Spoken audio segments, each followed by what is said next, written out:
폐렴은 한국인의 10대 사망 원인 중 6위, 감염 질환에 의한 50대 이상 사망 원인 1위, 그리고 전 세계 연간 100만 명의 영유아의 목숨을 앗아가는 무서운 질환입니다.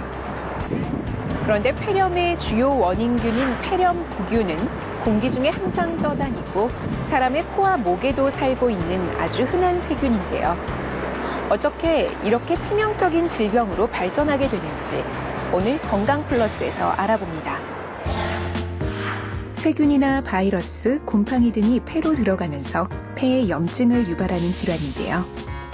초기에는 폐의 정상적인 방어 기능이 저하되면서 기침, 가래, 고열 등의 증세가 나타납니다. 이와 함께 구역, 구토, 설사 등의 소화기 증상과 두통, 피로감, 근육통, 관절통 등의 전반적인 신체 질환이 동반되며 심해지면 호흡 곤란이 나타날 수 있습니다. 건강한 성인이라면 폐 속 세균을 없애는 항생제를 투여하고 충분한 휴식을 취하면 1주에서 2주 안에 증상이 호전될 수 있습니다. 하지만 면역력이 약한 어린이나 노인은 폐렴이 쉽게 낫지 않을 뿐더러 폐렴으로 인해 목숨을 잃을 수도 있습니다. 폐렴의 근본적인 치료는 적절한 항생제의 사용입니다. 하지만 최근 문제가 되고 있는 내성균이나 중복간염에 의한 폐렴인 경우에는 저희가 사용하고 있는 항생제 치료에 잘 반응하지가 않습니다. 이런 경우에는 항생제를 치료함에도 불구하고 급성 폐 손상으로 진행하면서 호흡 부전을 유발하여서 인공호흡기 같은 중환자 치료를 필요로 하게 됩니다. 또한 혈액을 통해서 전신으로 균이 퍼지는 폐혈증을 유발하여 간이나 신장 같은 중요한 장기들의 손상을 초래하면서 폐렴을 위한 사망에 이를 수가 있습니다.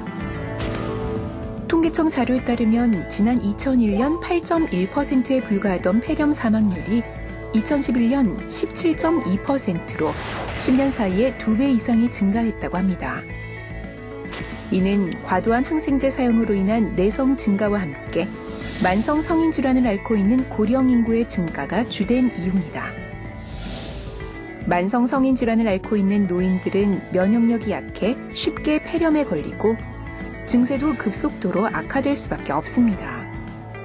폐렴으로 인한 노인 사망률이 젊은 사람에 비해 최대 5배나 높다는 수치는 면역력이 떨어졌을 때 폐렴이 얼마나 치명적일 수 있는지를 보여줍니다.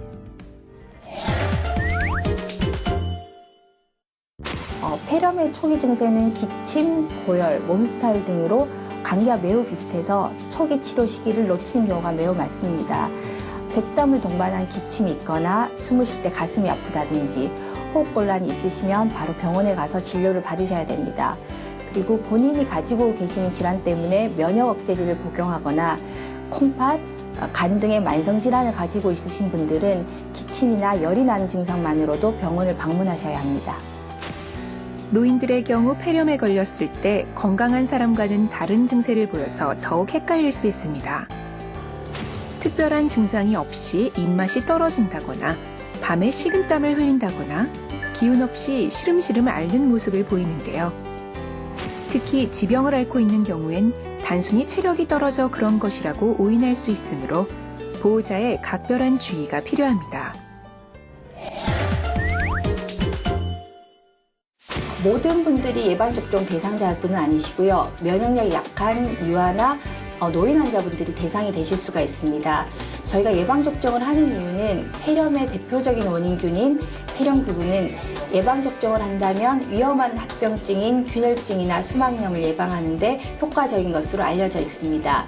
현재 저희 나라에는 폐렴구균 백신이 2종류가 있는데 연령이나 면역력에 맞춰서 선택하실 수가 있습니다. 말씀드렸듯이 면역력이 약한 영유아나 노인분들은 미리 접종을 해두시는 것이 좋습니다. 현재 65세 이상 되시는 분들은 평생 한 번으로 접종이 완료되시기 때문에 보건소에서 하고 있는 무료 예방접종 제도를 활용하시면 좋을 것 같습니다. 골고루 먹고 충분한 휴식을 취하고 적당한 운동으로 면역력을 키우는 것. 아주 기본적인 방법이지만 폐렴을 예방하는데 이보다 더 좋은 방법은 없습니다. 자칫 생명을 앗아갈 수 있는 치명적인 폐렴. 건강 상식의 기본만 지키면 충분히 이겨낼 수 있습니다. 지금까지 건강플러스였습니다.